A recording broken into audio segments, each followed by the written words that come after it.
Սովորաբար բռնության ենթարկողները իրենք բռնության ենթարկված մեկն են։ Ամենահեշտ բանը կյանքում մեղադրելն է, մեր երեխաները ամենաշատը մեզնից կարիք ունեն ապահովության զգացում ունենալու։ Սկսում է ջղայնանալ, պատժել երեխային այդ գիշերային արթնանալու համար, մի քանի օր հետո գալիս են ասում են, գիտեք, երեխան այլևս չի վախենում։ Երեխան վախենում է, ուղղակի դադարում է ձեզ դրա մասին պատմել։ Ամեն անգամ սրան նմանատիպ դեպքերին անդրադառնալով մենք ինչ-որ մի հատ ալիք ենք բարձրացնում, իրազեկում ենք, փորձում բարձրացնենք, բայց ես չեմ տեսնում այդ շարունակելիությունը։ Ճիշտ մասնագետների աջակցությամբ անպայման հաղթահարվելու է։ Առաջին հերթին իմացեք, որ դուք այդ խնդրի հետ մենակ չեք, որ այն, որ դուք ունեցել եք խնդիր, չի նշանակում, որ դուք ձախողակ եք, բայց հավատացեք, նման դեպքերը հաղթահարվում են միմիայն մասնագիտական աջակցության դեպքում։ Բարև ձեզ, եթերում ուղի խոսքն է։ Այսօր ուղի խոսելու ենք երեխաների շրջանում թմրանյութերի տարածման երևույթի մասին։ Մեր զրուցակիցն է Հայ օգնության ֆոնդի երեխաների պաշտպանության կենտրոնի հոգեբան Նարինե Աբրահամյանը։ Բարև ձեզ, Տիկին Աբրահամյան, շնորհակալ ենք հրավերը ընդունելու համար։ Եկեք մեր զրույցը սկսենք Մղջյանի միջնակարգ դպրոցի դեպքից։ Հիշեցնեմ դեպքը, ովքեր չեն լսել կամ ովքեր մոռացել են արդեն, որտեղ այս ինֆորմացիոն ալիքի մեջ նորությունները շատ են եւ կորչում են։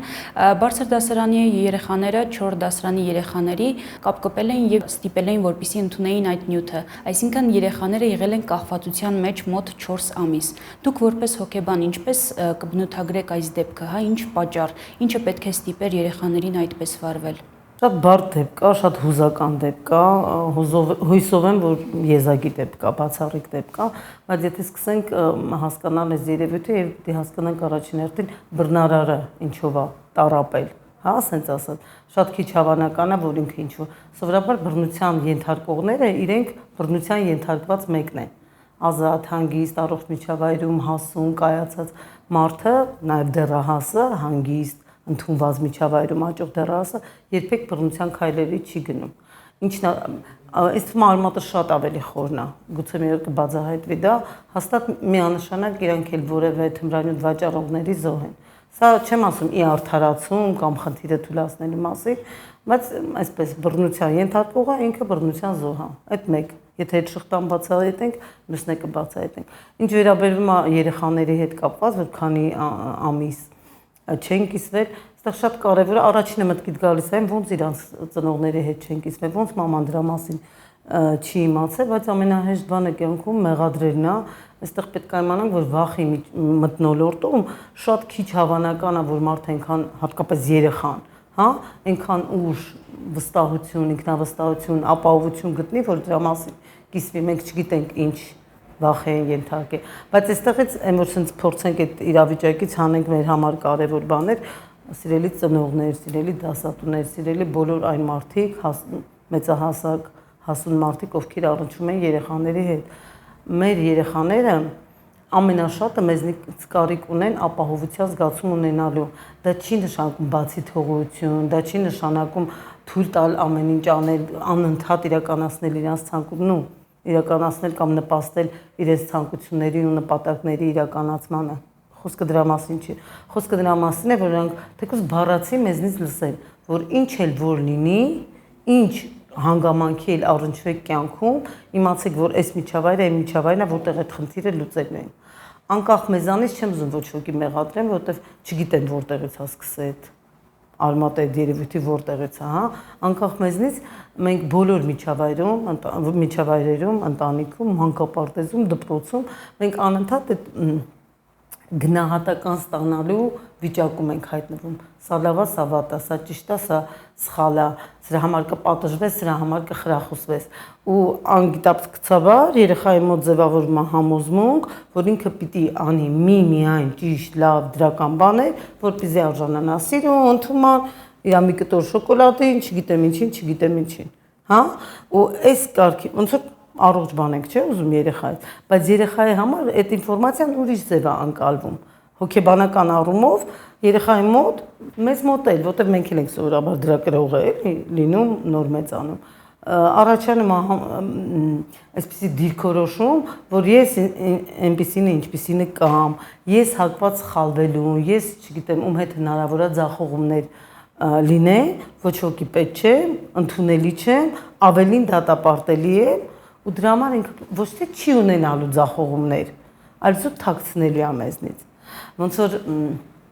մեկ-մեկ լինում է նույնիսկ ավելի սուր հուզական բաներ, որոնց համար թվում է թե երեխան չպիտի պատժվի, բայց օրինակ վախով երեխան, հա, ու վախեր է ունենում, անքնություն, չի քնում, գիշերը, չգիտեմ, մղձավանջներ է տեսնում ու բողոքում է ծնողին, էլի չեմ ուզում մեղադրեմ ծնողին, գուցե ինքն էլ իր ստրեսների հետևանքով կամ չի տեսել իր մանկության տարիներին այդ ապրումակցումը, դրա համար չի կարող դա տրամադրի երեխային, հա, ու սկսում է ջղայնանալ, պատժել երեխային այդ գիշերային արթնանալու համար, մի քանի օր հետո գալիս են ասում են, գիտեք, երեխան այլևս չի վախենում։ Երեխան վախենում է, ուղղակի ինքը դադարում է ձեզ դրա մասին պատմել։ Այն ժամանակ, երբ որ մենք տեսնենք, որ ինքը փակվել է, մենք երկու բան ունենք մտածելու։ Արդյոք ես շատ սուր բացասական ռեակցիա չեմ տվել, երբ որ որևիցե անգամ ինքը ինչ-որ ձախողման կամ խնդրի մասին խոսել է։ Այստեղ մի հատ կարևոր բան կա, ծնողներ կան ասում են, բայց երբեք տես չի եղել, որ ես քննադատեմ։ Ինքը միշտ պատմում է իր ընկերների մասին, հասակակիցների մասին։ Մենք իրար հետ քննարկում ենք ինչն է ճիշտ, ինչը սխալ։ Դուք մեկը քննարկում եք ու գնահատական եք տալիս, բայց երբեմն երեխան ձեզ քողարկված է բերում իր խնդրեմը, հա, միջնորդավորված ձևով, որ հասկանա ինչ հակազդում կունենաք։ Այսինքն սպասում է, որ պետք է հասկանան իրեն դիմացինը ծնողը։ Չքննադատող վերաբերմունք ու ես չեմ ասում այդ հեշտ է, մենք հույզեր կարանք ունենանք, մենք կարանք վախենանք, մենք կարանք տագնանք, կարանք ջղայնանանք, ինչու ոչ, բայց մեզ անպայման ժամանակ տակ ու խոստովանենք թե մեզ թե երեխային, որ սուր էմոցիա ենք ունեցել, բայց այս խնդիրը լուծենք։ Մի բան էլ եմ ուզում ասել, որ երբեմն այս սուր դեպքերի վրա արձագանքելը ես հասկանում եմ իմաստը ինչու՞մն է, ես հասկանում եմ, որ հասարակությունը պետք է տեղյակ լինի, հասկանում եմ, որ պետք է արձագանք լինի դրան, բայց ուզում եմ խորքային նպատակն էլ հասկանամ, հա, ամեն անգամ սրան նմանատիպ դեպքերին անդրադառնալով մենք ինչ-որ մի հատ ալիք ենք բարձրացնում, իրազեկում ենք, փորձում բարձրացնենք, բայց ես չեմ տեսնում այդ շարունակելիությունը։ Այսինքն, եթե մենք ոնց ասեմ, հիմնական խնդրի լուծումը հիմնականում պիտի կայանա նրանում, որ լինեն ինչ-որ կառույցներ, օրինակ, ասենք, այդ դժբախտությունը եղավ ձեր երեխաների հետ, դուք պատկերացնում եք այդ երկու երեխաների ծնողների վիճակը, կամ Աստված մի արասցե ոչ ոք ապահովագրված չի դրանից, նախ եւ առաջ, ներկայիս նյութերը այնքան արագ են ազդում, այնքան արագ են կախվածության մեջ գցում, որ չգիտեմ, բավականին ժամանակ է պետք լինում իրանցից բուժվելու, բայց ուզում եմ հույս տվող մասերն էլ ասեմ, անպայման բուժվելու է, անպայման վերականգնվելու է, անպայման ազատվելու է, նույնիսկ այդ տրավմատիկ ծանր փորձը, որի միջով երեխաները անցել են, ճիշտ մասնագետների աջակցությամբ անպայման հաղթահարվելու է։ Այստեղ ամենակարևորը մեր այդ ավանդական մոդելը, ավանդական բառը կարող է մի քիչ տեղին չէ, որտեղ իր մեջ սիրուն բան է կա, հա, բայց մեր այդ տարածված մոդելը, որ մենք լավ ընտանիք ենք, մենք խնդրեմ չենք կարող ունենալ։ Կարևորը մեր մասին դրսից ինչ են մտածում, հա, մենք այնքան ընտանիքներ ունենք, որտեղ ծնողները երեխաներից հրաժարվում են կամ կարան հրաժարվեն պահելով իրենց տանը, հա, մեկուսանալ երեխայից, մերժել իրան, չընդունել, տարածություն ստեղծել իրար միջև, որովհետև երեխան ունի ինչ-որ խնդիր, որովհետև երեխան չի համապատասխանում իր սպասումներին, ծնողի սպասումներին ու ակնկալիքներին, ու ամենասարսափելին, որովհետև երեխան չի համապատասխանում հասարակության կողմից տրված, չգրված նորմային։ Ներքին կանոնների։ Այո, երեխան պիտի լինի այսպիսին է, աղջիկը պիտի այս տարիքում էս անի, այն անի, այն անի, տղան պիտի սես լինի։ Ընդ որում ամեն միջավայրում այդ նորմատիվները տարբեր են, հա, ասենք երեխան կարող է ծնվի, չգիտեմ, գիտնականների ընտանիքում, իրանից ակնկալվի այդ կերպարը ու չընդունվի այն մյուսը, բայց նույն ձևը, նույն հաջողությամբ էլ կարող ծնվի մի քիչ ոչ առողջ արժեքներ ունեցող ընտանիքում ու եթե ինքը ձգտի դեպի այս սիրուն, լավ, տարբերվող բանը, ինքը կարող է նույնիսկ ծնողի կողմից ծաղրի կամ չընդունման առարկա դառնալ։ Այսինքն, եթե ասենք որպես ուղերձ հա մեր ծնողներին ասելու լինենք, եւ իսա պիտի ասենք, որ իմացեք, որ առաջին հերթին իմացեք, որ դուք այդ խնդրի հետ մենակ չեք, որ այն որ դուք ունեցել եք խնդիր չի նշանակում, որ դուք ձախողակ եք, հա, կամ սխալ ծնող եք, կամ վատ ծնող եք, ու չի նշանակում, որ իրավիճակը անելանելի է։ Երբեք չի գալու մի փուլ, որ դուք հիշեք այս դրվագը ու ընդհանրապես էմոցիա չունենաք, ընդհանրապես բացասական գնահատական դրան չտա, դե աբսուրդ է դա։ Բայց մենք դուք սովորելու եք դրա հետ ապրել ու ամենակարևորը, այս կետը, այս ճգնաժամային ծանր կետը կարա լինի մի հատ շատ ուժեղ հենարան, ապագայում միասին երեխայի հետ քայլելու, ավելի մեծ նվաճումներ ունենալու, հասկանալու, մեկ-մեկ դժբախտություններն են, չէ՞, մեզ թեքում դեմքով դեպի մեզ։ Մենք միշտ մտածում ենք, որ դժբախտությունները կարան առանձնացնեն, կարան հեռացնեն մարդկանց, բայց ու երբեմն տենց էլ ասում ենք, օրինակ պատերազմից հետո բազմաթիվ ընտանիքներ քանդվեցին, ու թվում է թե պատերազմն է պատճառը։ Քովիդի ժամանակ մենք խոսում ենք դրա մասին, որ ամուսնալուծությունների թիվը աճել է, ու թվում էր թե դա է պատճառը, բայց բոլոր ծանր կյանքի իրավիճակները, ճգնաժամային, անսպասելի, ստրեսային, տրավմատիկ, իրանք ոնց որ ինդիկատոր լինեն, կա ընտանիք, թե չէ։ Աստված բոլորին հեռու պահի նման դժբախտություններից, բայց այդ ժամանակ եք դուք կամ հզորանում ավելի, հասկանում ինչքան լավ է, որ այս մարդու կողքին եմ, ինչքան լավ է, որ մենք ենք իրար ընտրել, իրար կողքին ենք ու միասին կարանք հաղթահարենք։ Դժբախտությունները, խնդիրները, չգիտեմ, ձախողումները անխուսափելի բան են մեր կյանքում։ Երևի տենց կյանք չկա, չէ՞։ Տենց կեսագործություն, այո, հարթ ու միշտ դեպի վերև սլացող ուղիով ամեն ինչ կարող է լինի, կարևորը ընկալել, որ այս էլա մի հատ չափման, ներողություն, մի հատ հաղթահարման միջոց կա, հա, պրոբլեմատիկ իրավիճակում կողմնորոշվելու, երբ որ մեր ուղեղը սենց է աշխատում, երբ որ մենք տեսնում ենք պրոբլեմ, իրականում մենք անդադ պրոբլեմ ենք ման գալի, վտանգ ենք ման գալի, ենթագիտակցորեն, հա, ուղեղի մի մակարդակը միշտ անպաշտպան է ու իր գոյությունը պաշտպանելու համար վտանգներ է ման գալի։ Այս մեկը թարս նայեց, այս մեկը էս արեց, այստեղ այս վտանգավոր բանը կա, բայց հավասարակշռությունը պահելու համար մենք միշտ պետք է միացրած լինենք նաև այն մյուս կողմը ապահովություն տվող բաները գտնելու։ Ու երբ որ ասես ճճացող պրոբլեմատիկ իրավիճակ է լինում կամ անսպասելին, ու սովորաբար ստրեսները անսպասելի են, ոչ ոք չի նստում ու ակնկալում թե ինչ է գալու, մի հատ միջոց կա ընդամենը։ Կիսել ձեր ներկայիս իրականության բոլոր գործոնները երկու մասի։ Ինչի վրա դուք կարող եք ազդել, ինչի վրա դուք ազդել չեք կարող։ Որտեղ դուք կարող եք գործել, որտեղ եք դուք անգործության մեջ անվերահսկելի է ձեզ համար, ձեր ձեռքերը դրան չեն հասնում։ Երբ որ մենք սկսում ենք աշխատել այն կետերի վրա, ես միշտ ասում եմ նկարելու, հա, այդ երկուս այդ շրջանակը, ներքին շրջանակում գրի առնել այն ինչ որ դու կարող, դա կարող է շատ պրիմիտիվ բաներ լինեն։ Կամ սենյակս դասավորեմ, ինձ կարգի բերեմ, երեխայիս հետ ժամանակ անցկացնեմ, հա։ Երբ որ դուք սկսում եք այս ամեն ինչի վրա աշխատել, այն ինչ որ անկախ նրանից այն չենթարկվող մասը ինչքան մեծ է, դուք ոնց որ ամրապնդվում եք, հզորանում եք, ոտքի տակ հող է հայտնվում։ Մեկ-մեկ մարդիկ ասում են, այդ նշանակում է հաշտվել այն բանի հետ, ինչ որ ես չեմ կարող փոխել։ Հաշտվել, հանձնվել, հա, օրինակ ես չեմ կարող փոխել, չգիտեմ ինչքանով ընդունելի է ասել, ես չեմ կարող փոխել իշխանությունը ներկա պահին, ես չեմ կարող աշխարհակարգը փոխել այս բան, բայց գիտեմ, որ դրա մեջ ինչ որ անառողջ բան կա, բայց եթե դու մնաս մենակ այդ մտքով, էս է կկործանես, այս քո ձեռքի տակին է կկործանես, ու մենք տեսնում ենք դες օրինակները, հա, տունը վարի է գնում, չգիտեմ, կախվածություններ է մարդկանց մոտ առաջանում, բայց ինքը, չգիտեմ, պայքարում է ինչ որ անտեսանելի կամ իր ձեռքերը չհասնող թշնամիների հետ։ Իրականում այդպես չի, որ մենք հաշտվում ենք ու վերջ, ընդունում ենք, որ սա անփոխարինելի է, չգիտեմ, չբուժվող է ու վերջ։ Իրականում այսպես է, ինչքան շատ ենք մենք կարգավորում այդ ներքին օղակները, ազդեցության զոնաները, այնքան մեր ներգործության հնարավորությունները մեծանում են։ Այսինքն եթե ես ինձ կարգավորում եմ, կկարողանամ մոտակա շրջապատից հետ կարգավորեմ, ընտանիքումս կարգեի կավ ամեն ինչ, ընկերական շրջապատ, աշխատանքային կոլեկտիվ, մակարդակ ես կբարձրանամ։ Իսկ թվում է այս էլ է օգնող մի բան հաղթահարման համար նմանատիպ խնդիրների։ Խոսեցիք ծնողներին տրվող խորհուրդների մասին, նաև թե ինչպես իրենք պետք է ընկալեն այս երևույթը, խոսենք նաև հասարակության մասին։ Մեր իրականության մեջ հասարակությունը մեծ տեղ է գրավում եւ երկու երեխաները, որոնք տիպողաբար ինչ-որ գործողություն են կատարել, հիմա դպրոց չեն հաճախում, բայց ինչ-որ պայից նրանք մտնելու են, չէ, հասարակություն, այսինքն իրականության մեջ։ Այս դեպքում ինչպես պետք է լինի հասարակության աշխարհի վերաբերմունքը հանդեպ երեխաների։ Երևի հոգեբանություն ու հասարակություն, դες հոգեբանական անհատական մոտեցում ու հասարակության ընդհանրական ինչ-որ խորհուրդ տալը բարդ բան է, որտեղ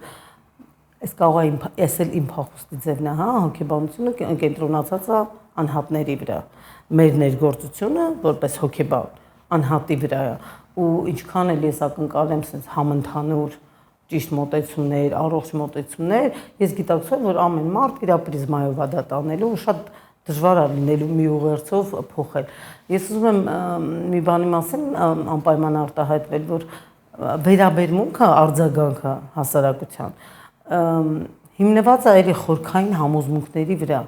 որոնցից մարդ միշտ չի որ պատրաստ է կամ գրեթե երբեք պատրաստ չի հրաժարվելու, ինչի որովհետև անկախ նրանից ինչքանով են իրան այդ սխալ, սահմանափակող խորքային համոզմունքները խանգարում, երբեմն մարդ իրան նույնականացնում է այդ համոզմունքների հետ ու տենց իրան հեշտ է ապրել։ Այսինքն ոնց որ ընտրության մեջ լինի, ես ավելի լավ է դժբախտ լինեմ, բայց իմ խոսքը ճիշտ լինի, բայց իմ մտածածը ճիշտ դուրս գա, ու ինքը ամեն գնով այդ ճիշտը առաջ է տանելու։ Ընդհանրական բան, եթե փորձենք ասենք, հանդուրժողականությունը իր այնքան է ծեծվել այդ խոսքը, մի քիչ արժեզրկվել, որովհետև դառել է հաշտվելու նման մի բան, հա, այն որ ով ինչ ուզում է, ոնց ուզում է անի, մենք պետք է հանդուրժող լինենք։ Խոսքը դրա մասին չի։ Խոսքը նրա մասին է, որ երկու կարևոր հատկանիշ կա, որ մարդկային հարաբերությունները կառուցում են։ Առաջինը ապրումակցումը, այս հուզական ինտելեկտի արկայության մասին է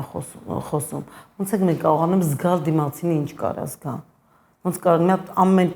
պահի, եթե մենք ուզում ենք արդյունավետ հաղորդակցություն ունենանք, հա, մենք պետք է դրան ուշադրություն դարձնենք։ Զգում եմ արդյոք ես, թե ինչ է ինքը զգում այդ իրավիճակում։ Պատկերացնում եմ իր ապրումները, հա, այդ դաշտից, ոչ թե ոնց է այն վրա ազդում։ Գիտեք, ինքան դժվար բան է ճիշտ հակազդում տալը, ճիշտ աջակցություն, նույնիսկ եթե մարդը ուզենա օգնի, մենք պատերազմ անցանք, մենք բազմաթիվ ճգնաժամեր անցանք, մենք մեր սովորական կյանքի ընթացքում կորուստներ ենք ունենում մարդկային ու բոլորս է երևի նկատած կլինենք, որ միշտ չի, որ օգնելու, աջակցելու ձևը մեզ դուր է գալիս, որտեղ մարդկանց էլ է դժվար, մենք չգիտենք այդ պրոբլեմ ունեցող, կորուստ ունեցող, խնդրի մեջ հայտնված մարդուն ինչ ճիշտ բառեր ասենք։ Ու ես վստահ եմ, որ լինելու են մարդիկ, որ ամեն ձև փորձելու են աջակցել, բայց ամենակարևոր բանը, որ կարելի է անել, մենք չենք կարա ձևացնենք, իբր ոչինչ չի եղել։ Շատ լավ կլինի, որ միջավայրը նես լինի, ոնց որ մինչև դա է եղել, երեխեքը զգան, որ ոչ մի բան չի փոխվել, բայց դա կեղծ է լինելու ու դա զգացվելու է։ Պետք է անպայման լինի երևի թե զրույց դրա մասին, անպայման պետք է հոգեբանները աշխատեն երեխայի դասարանի հետ։ Ես չգիտեմ ինչն է պատճառը, որ չեն հաճախում ու ինչքան են պատրաստում դա անել։ Նույնիսկ միջավայրի փոփոխություն բան այդ միշտ չի էլի, որ օգտակար է, երբեմն կարևոր է հենց տեղում հաղթահարել առաջացած խնդիրը։ Միակ բանը, որ մենք որպես հասարակության անդամներ կարող ենք անել, ամենքս մեր չափով ցույց տանք, որ ես պատրաստ եմ քո կողքին լինել, եթե դու իմ կարիքը ունենաս։ Հա, այստեղ շատ դժվար է չանցնել այդ խղճահարության, մեկ-մեկ մեղադրանքի, ինչու՞ ոչ, հաստատ լիքը չեմ հետևում համացանցում ինչա գրվում դրա մասին, բայց ենթադրում եմ, որ մեղադրանքեր կարող է հնչեցվի թե ուսուցիչների հասցեին, թե ծնողների հասցեին, թե բռնարարների ծնողների հասցեին, չգիտեմ, այսինքն չեզոք պատրաստական վերաբերմունք, չեզոք ապրումակցող վերաբերմունք, պատրաստ եմ անել իմ ներածի սահմաններում։ Մենք դառել ենք շատ ռեակտիվ, հա, հակազդող ազգ, ամեն ազգ չէ, այս հասարակությունն այդպեսին, ազգի մասին չի խոսքը, եւ ամենուրեք այդտեղ է, ներկայիս հասարակական սոցիալական կայքերը, դրանց արկա շատությունը, մատչելիությունը, ամեն տեղ սեփական կարծիքը, ինչ ձևով ուզում ես արտահայտելու հնարավորությունը, շատ վատ հնարավորություն է էլի ըստիս, բերում է նրան, որ մենք ոչ մի բան չենք կառավարում ու ոչ մի պրիզմայով, ոչ մի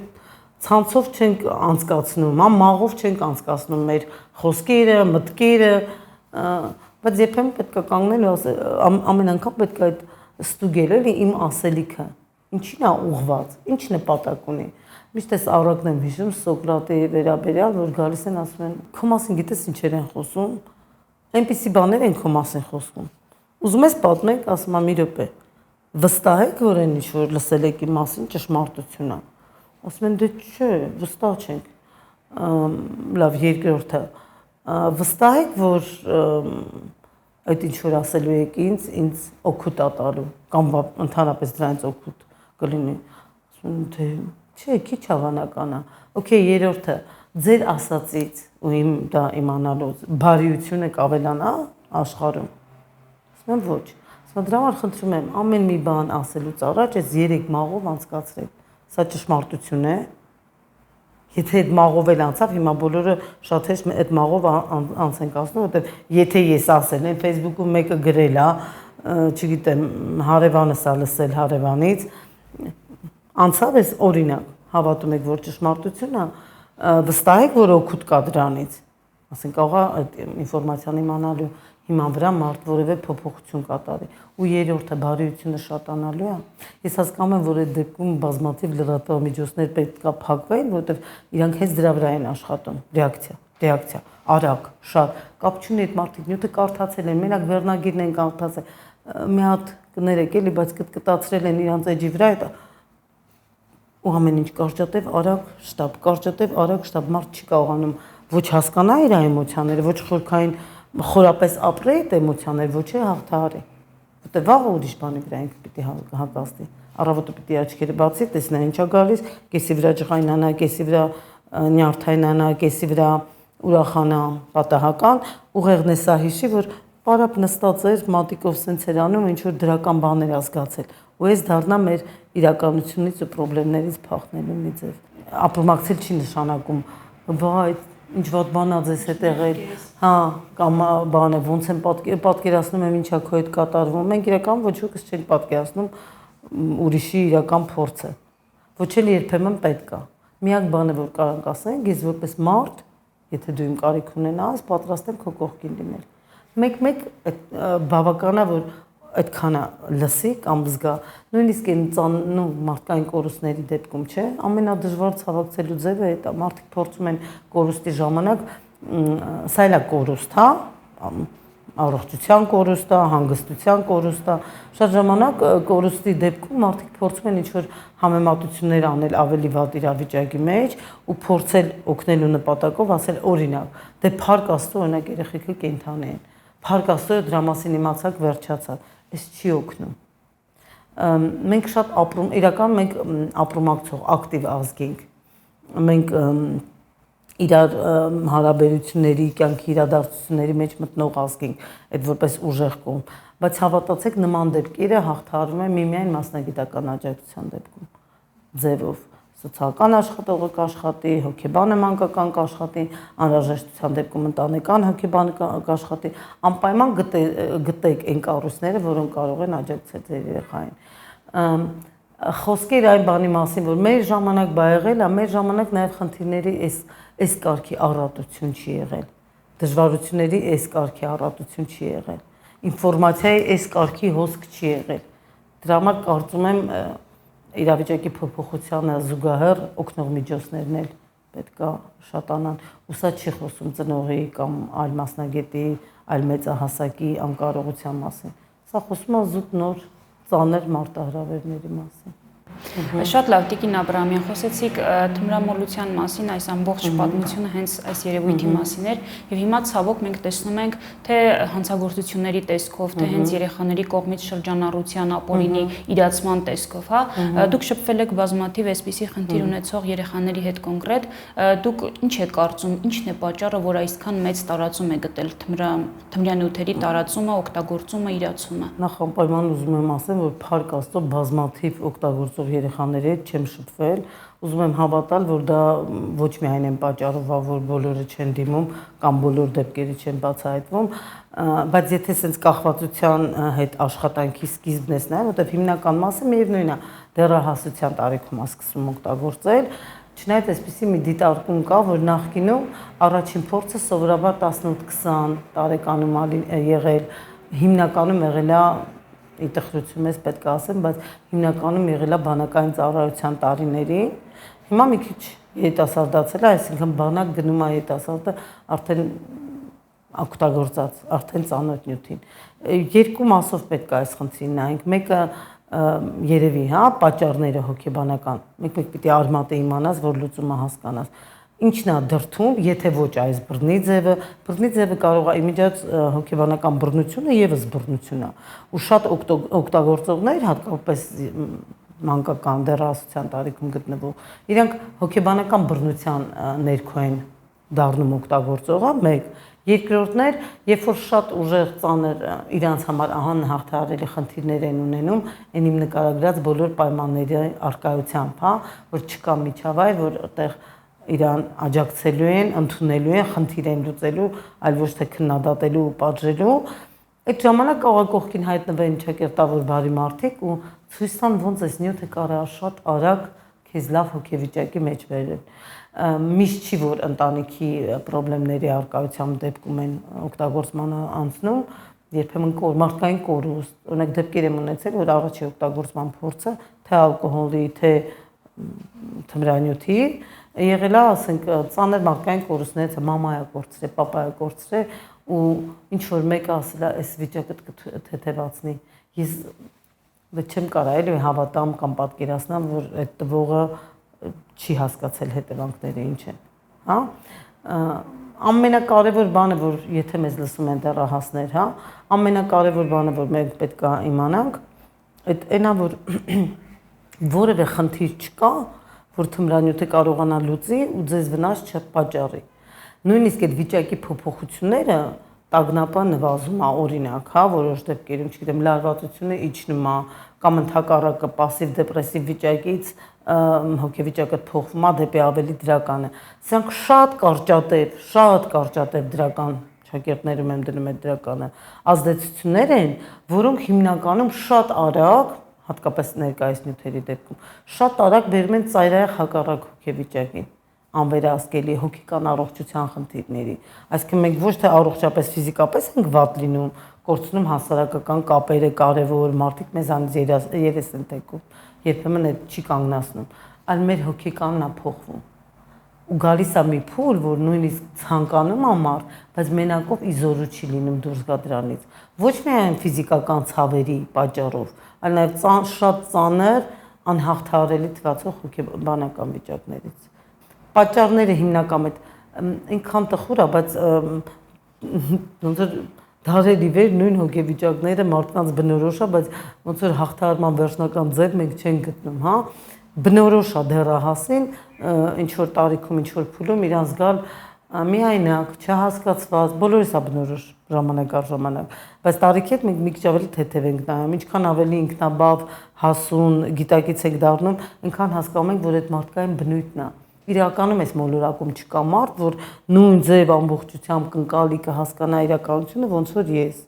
կկարողանա ինձ ապրումակցի, իմ պատկերացրած, իմ ուզած մեկ էլ իմ ուզած, բայց նույնիսկ ես չեմ կարող արտահայտեմ ինչ ձևով եմ ուզում, որ դու ինձ աջակցես։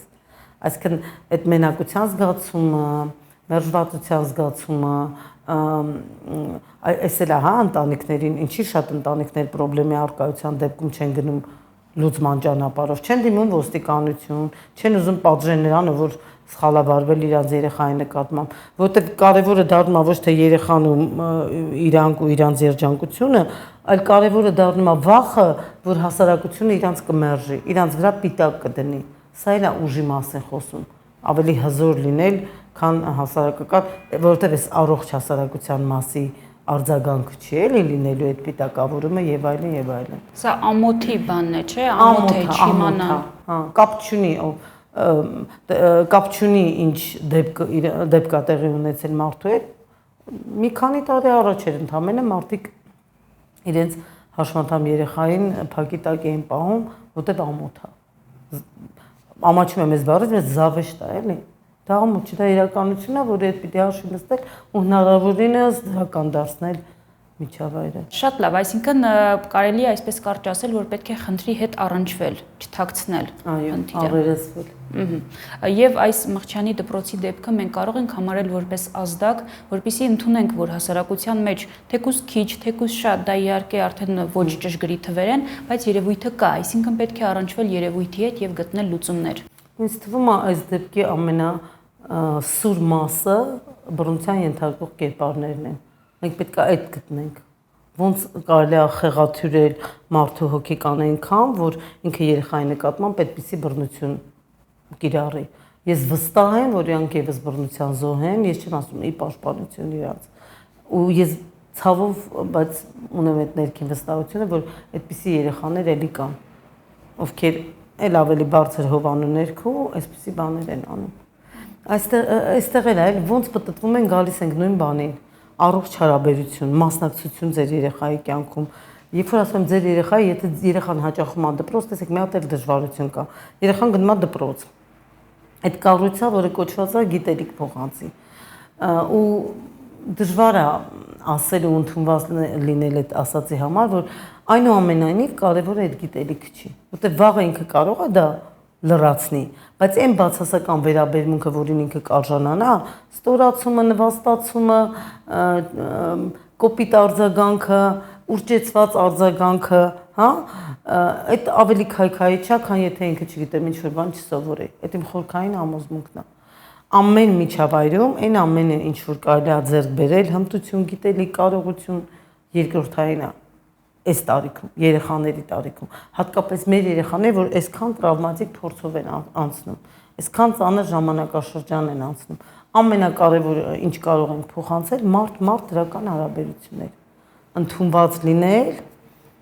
չեմ ուզում ասեմ չքննադատվել, մեկ ամենք լինելու են արարքներ, որոնց մասին ուզել ենք խոսել, ընդունված լինել, հանգիստ լինել, որ կլուծենք խնդիրը։ Ինձ թվում է ավելի բան չկա ասելու։ Այսինքն մարդկային հարաբերություններ, շփումներ ավելի կարևոր են։ Տեսնել մարդուն, այլ ոչ թե իր գիտելիքը, տեսնել մարդուն, այլ ոչ թե իր կարողությունները, նույնիսկ երբեմն տեսնել մարդուն, այլ ոչ թե իր վարքը, որտեղ վարքը, հատկապես երեխաների վարքը, տեսեք, մենք երեխաներից պահանջում ենք, չգիտեմ, զսպել զայրույթը, տագնապը, ճիշտ խոսել մեծահասակների հետ, չնայած մենք էլ երբեմն մենք կարող ենք հակառակը թույլ տալ, բայց